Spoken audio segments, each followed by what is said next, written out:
근데 이제 아까 최태원 회장도 그 입장문을 저희 방송 전쯤에 냈을 때 이런 뭐 이혼 소송이 실시간으로 중계되고 거의 일방적 독단적이다. 항소심 재판부를 이렇게 비판했는데 뭐 이런 부분 때문인가요? 모르겠어요, 저도. 내밀한 부분까지 다 공개가 됐는데 장유미 변호사님. 네.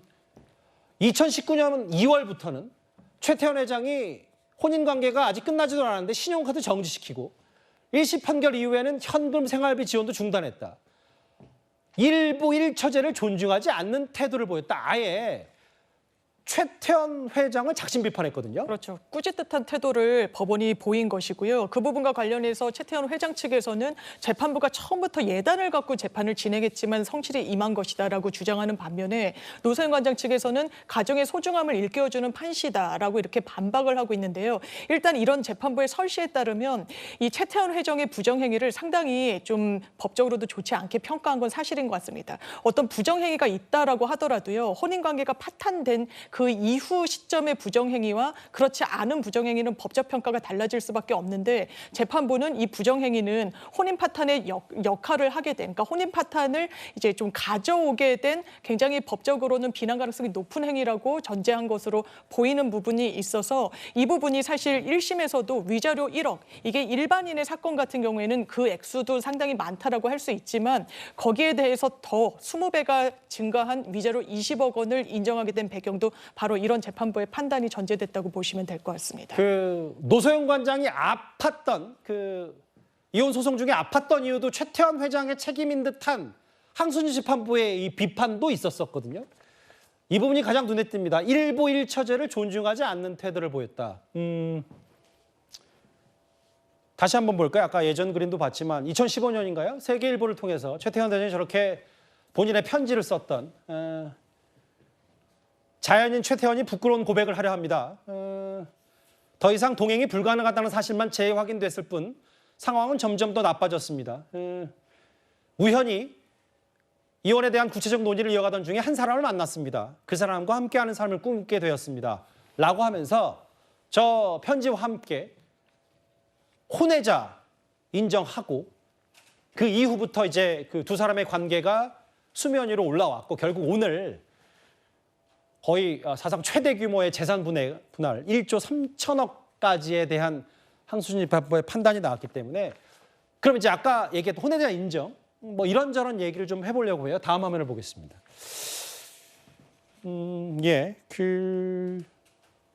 여기에 동거녀인 김희영 씨 얘기가 등장하는데 허주연 변호사님.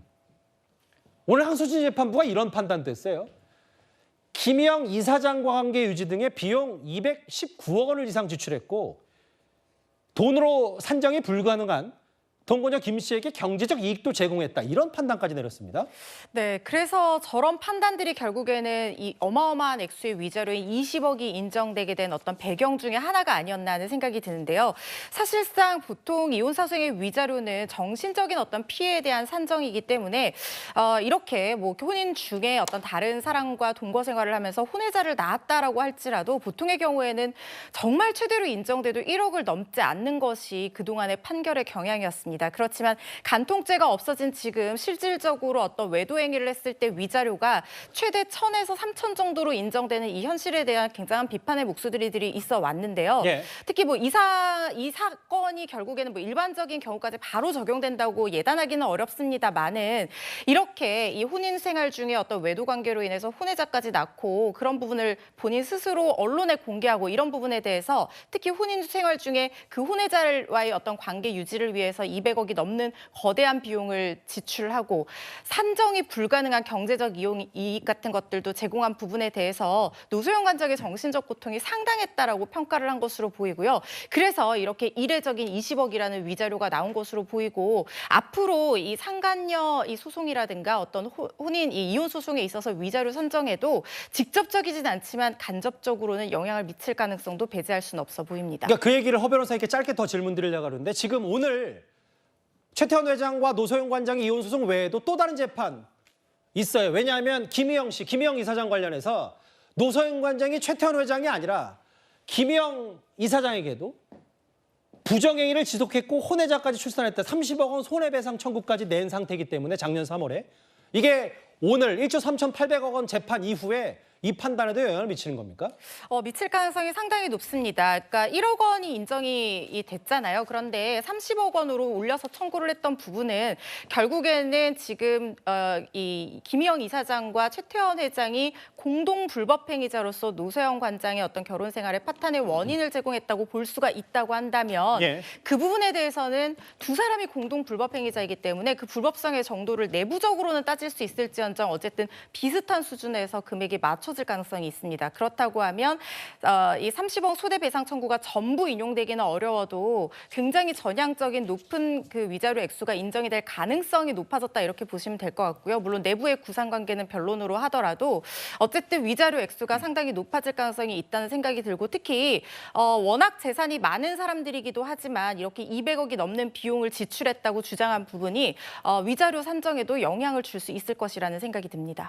그러게요. 이 또 다른 또 다른 소송, 또 다른 재판 얘기. 이것도 앞으로 지켜봐야 돼요. 김희영 이사장과 노소영 관장 얘기. 예.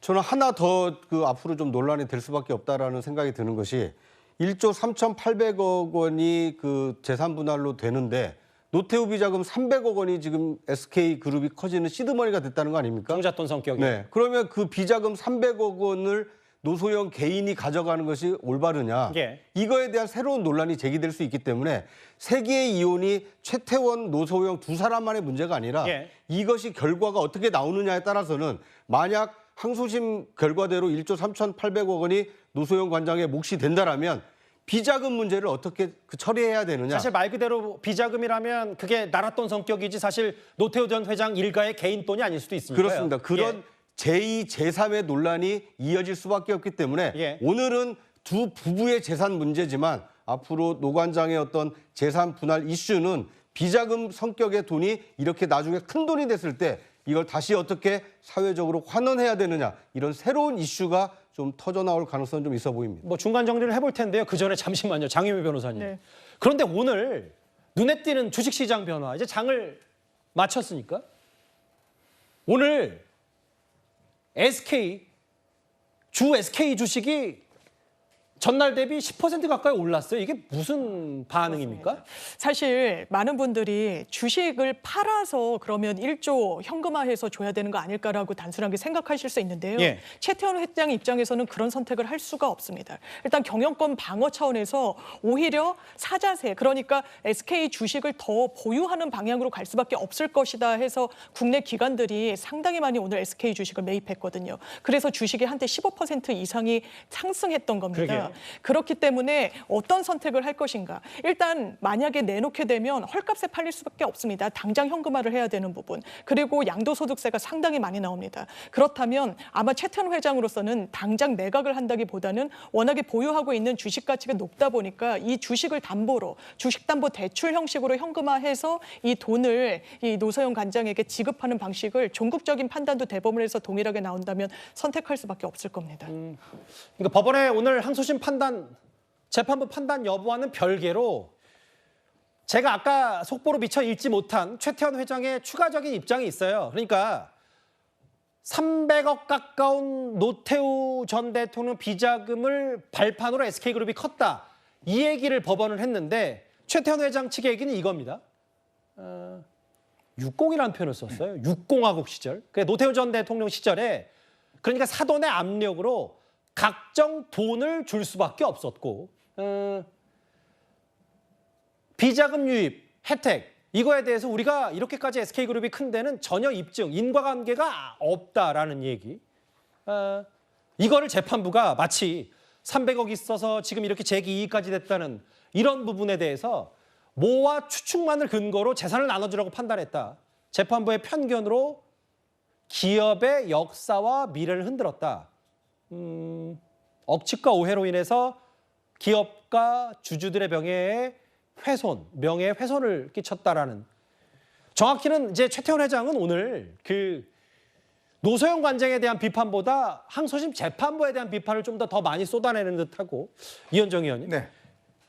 비자금 때문에 SK가 큰 게 아니고 당시에 사돈의 압력, 돈 줄 수밖에 없었다는 얘기까지 하네. 이 정도면 네. 이제 할 수 있는 싸움을 노태우 전 대통령 측 혹은 SK그룹이 하겠다 이런 것으로 읽히는데요. 그러니까 왜냐하면 이제 이번 결정을 내린 결정적 이유가 바로 어음이지 않습니까? 그렇다면 이제 아마 SK 측으로서도 이 어음이라는 것이 일방적으로 주어진 것이 아니라 실적으로 당시에 기업들이 이제 어떤 정부에 특히 대통령에게 여러 가지 어떤 비자금들을 제공을 했었다.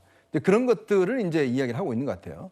그러니까 당시에 이제 정치자금, 왜냐하면 이제 전두환 노태우로 이어지는 이 과정에서 특히 노태우 대통령 같은 경우는 이제 당시에 비자금 사건 관련해서 수천억에 달하는 이제 이걸 이제 선고받았지 않습니까? 예. 그리고 본인의 어떤 사동은 신동방 그룹이라든지 거기에 숨어 있던 여러 가지 자신의 어떤 지분 이런 것들을 다 팔아서 다 매각을 해서 이제 그걸 전부 다 갚았습니다. 전두환 전 대통령은 이 비자금 관련해서 전부 다 못 갚고 이제 돌아가셨는데 예. 노태우 대통령은 이걸 전부 다 이제 갚고 돌아가셨거든요. 근데 이제 그 과정에서 이제 SK 측도 지금 이번 재판에서 핵심적 쟁점이 된 비자금 이 문제가 당시에 기업 측이 또 정부 측에 즉 대통령한테 준 게 있지 않습니까? 그러니까 그렇기 때문에 이번 재판부는 대통령으로부터 온 것만이 따졌지만 그때 당시에 기업이 또 대통령한테 준 것도 있는 것이다. 그리고 이게 노태우 비자금 사건 때 이런 어음의 문제에 대해서는 전혀 예를 들어서 언급되지 않았었다라는 것들 이게 새로운 어떤 사실이라는 거 뭐 이런까지 이야기 간다 그러면 정말 이제 정말 예전에 어떤 정경유착을 통해서 우리 대기업들이 성장했던 그런 문제까지 이제 또 전화될 가능성이 높습니다. 예.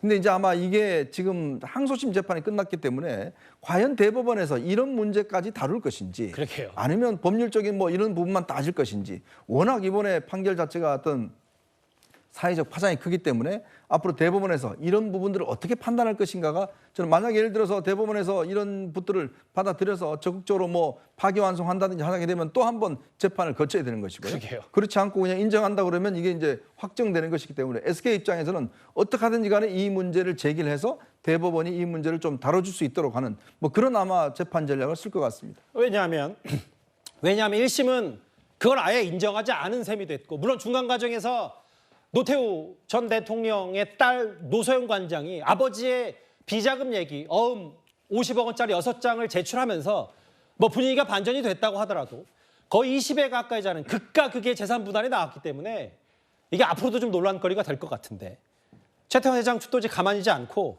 아예 그 당시 압박으로 대기업들이 정권에 돈을 줄 수밖에 없었다는 취지의 얘기까지 했고 야 이거 글쎄요 본인들의 어찌 보면 치부까지 드러날 정도로 여기서 밀리면 안 되겠다. 뭐 그래 최태원 회장도 오늘 대법원에 상고까지 했는데요. 마지막 정리를 해보겠습니다. 장유희 변호사님. 네.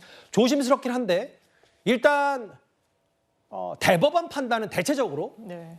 사실관계를 따지는 게 아니라 어쨌든 전반적인 그 상소심 흐름을 가져간다고 판단했을 때 정말 그럼 1조 3,800억 원을 최태원 회장의 노소영 관장에게 줘야 된다. 아무리 재계 2위에 굴지의 대기업 총수라고 하더라도 이걸 마련할 수는 있는지 현실적인 부분 한번 질문을 드리고 싶거든요. 그런데 노소영 관장 측에서는 처음에 1심에서 주식의 절반을 달라고 했다가 이거를 가액으로 환산해서 조 단위로 달라고 했던 거 아닙니까? 이게 어떻게 보면 전략상은 신의 한 수였다고 볼 수 있죠. 재판부 입장에서도 주식을 그대로 거의 절반가량을 SK 주식이 노소영 관장한테 간다라고 하면 사회적으로 미치는 파장 그리고 SK 주식과 관련한 여러 어떤 변동 상황이 통제되지 않을 거라는 부분을 우려하지 않을 수가 없었을 것입니다. 그래서 항소심에서 전략을 바꿔서 가액으로 환산하고 결과적으로는 완전히 완승을 거뒀다고 해도 표현이 지나치지 않을 만큼인데 이제 대법원에서 말씀 주신 대로 법률심입니다. 하지만 사실관계를 제대로 인정했는지 증거 채택에 기반해가지고 결론을 법리에 맞게 도출했는지는 보는 것이거든요. 그럼 가장 핵심은 비자금 그 부분이 될 수밖에 없을 겁니다. 이게 과연 유형적으로 무형적으로 뭐 도움을 줬다라고는 하지만 입증이 객관적으로 됐다라는 데 물음표가 좀 있습니다. 그렇다면 대법원에서는 지금 노관장 측에서는 이건 실체가 있는 거다. 50억 원의 어음 사진도 있고 실제로 추징했을 때 SK로부터 지원을 받은 것도 다 이런 맥락이 있다라고 이야기를 했지만 이게 곧 정말 시드머니가 됐다라고 할 수 있는 그 논리로까지 인정을 할 것인지는 좀 열려 있기 때문에 끝날 때까지 끝나는 아닌 재판이 될 것 같습니다. 그러게요. 이게 역사적 배경까지 되짚을 정도로 제6공화국의 이른바 정경유착 사건으로까지도 번질 수 있다. 세계 이혼 소송, 양측의 엇갈린 반응 얘기까지 최태원 회장 대법원에 상고를 한다고 하니까요. 이 얘기 짚어볼 텐데 무려 1조 3,800억 원을 노소영 관장에 지급하라. 항소심은 노소영 관장의 완승이었습니다. 저희가 준비한 1위까지 속보로 하나하나 만나봤습니다.